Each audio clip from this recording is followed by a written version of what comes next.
cover up the fact that they actually found real dragon bones as well as bones from other creatures that were actually in the Bible.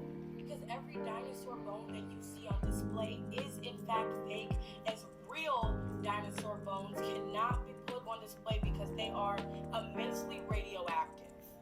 Hi Aja. So you won't allow people to stitch or duet your video, so I had to screen record it. But I have a list of things that you said in your video that don't make any sense whatsoever. So the first thing you said is that dinosaurs never existed. They did. That's why we have museums to show off the fossils that paleontologists, said that very clearly for a reason, that paleontologists have gone out and found in the ground for us to be able to see. So the reason why I said paleontologists the way that I did is because you had mentioned that archaeologists were the ones that were finding dinosaur bones. So this is a huge misconception that archaeologists deal with our ancient history. Archaeologists are looking at like Egypt and, Norse stuff and, artifacts of human history, not extinct animals or dinosaurs or anything like that. Now, paleontologists, that's their job. They're the ones that are looking for plants, animals, sometimes cells even, that have gone extinct or were around 100 million years ago, 600 million years ago, 60 million years ago, stuff like that. Archaeologists have nothing to do with dinosaurs whatsoever. So it's paleontologists, not archaeologists. You then say that dinosaur fossils are fake and that they are from dragons and other creatures from the Bible. Now, I'm not here to say whether or not the Bible or Quran or whatever the hell holy book you are a part of is real or not. I'm just here for the dinosaurs. So don't come at me in the comments saying like, oh, God made this, God made that. I'm not here for that. I'm here for dinosaurs, and I'm here for the facts about dinosaurs. Now, the facts about dinosaurs is that they are not dragons. You may have Komodo dragon, bearded dragon. Those are lizards. They're not even related to dinosaurs. They're more related to something called Mosasaurus, which is a marine reptile that was showcased in Jurassic World, but that's not how big they were, and they didn't have all those osteoderms and stuff like that as far as we know, and then it's a whole thing. And then talking about the fake fossils, so yes, I will give you this. The fake fossils that you're talking about, sorry, you said bones. So the fake bones that you're talking about, first off, yes, they are casts. They are a cast of a real fossil.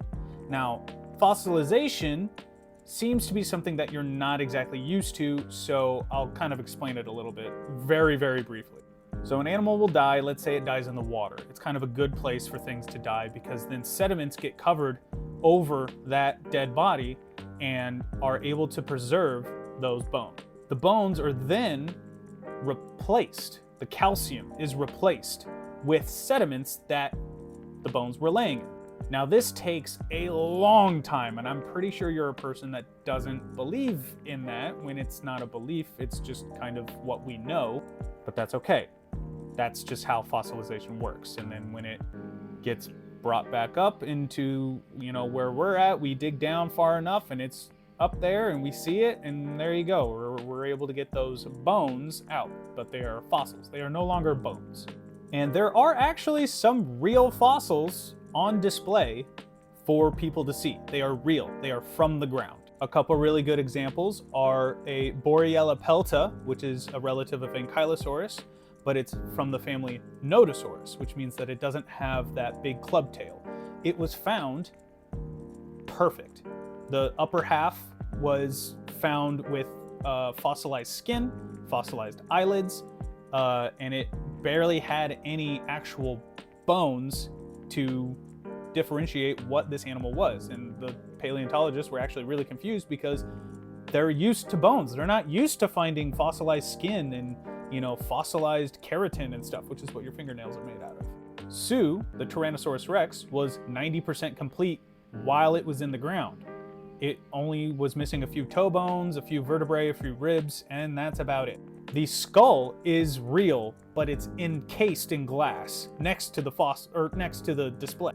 The head is too heavy to mount, so they made a cast of it, and it's a little damaged, so it doesn't really look that great.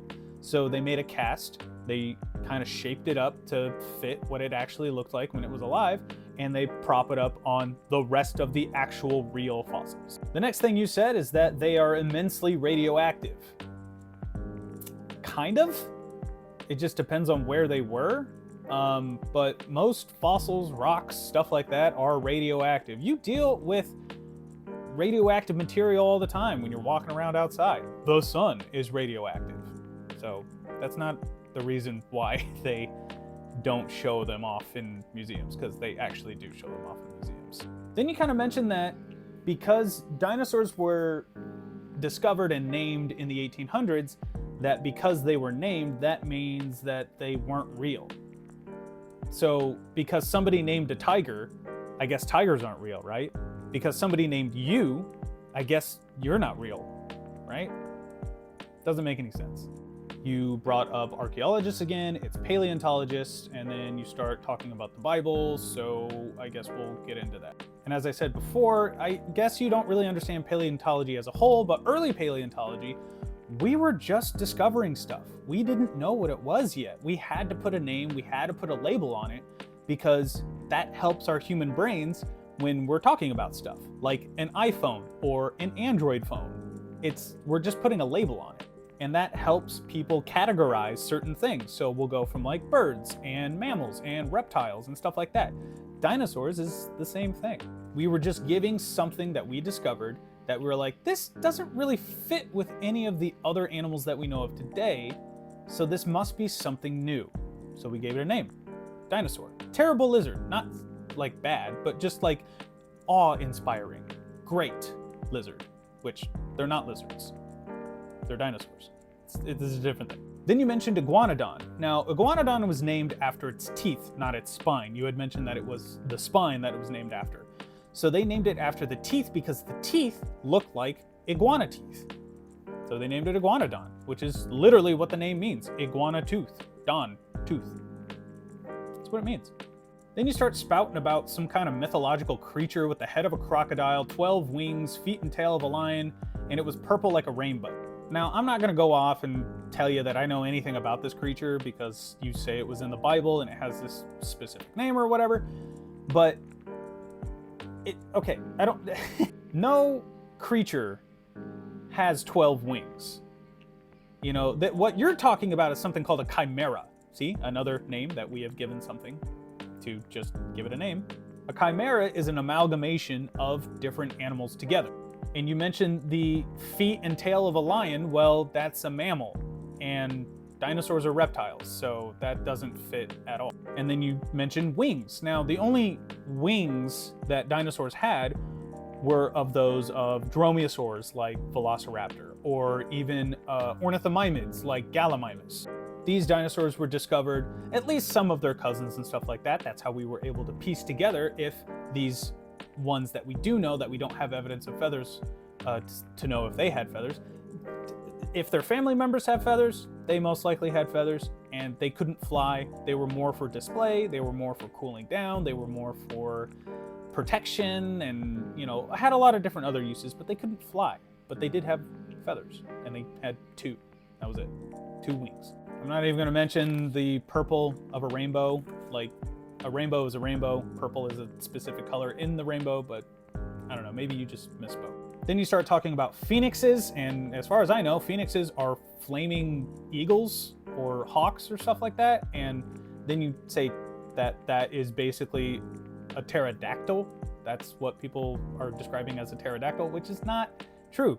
Pterodactyl, scientists don't even use that word. It's pterosaur as a general term. There's something called a pterodactylus, which is similar, but you're thinking of a pteranodon, and there's a whole slew of different pterosaurs. So I see that you believe in the Bible, that's fine, but these are facts that I've said that are real. None of what you said is real and makes sense. So just do some research next time. That's all you gotta do.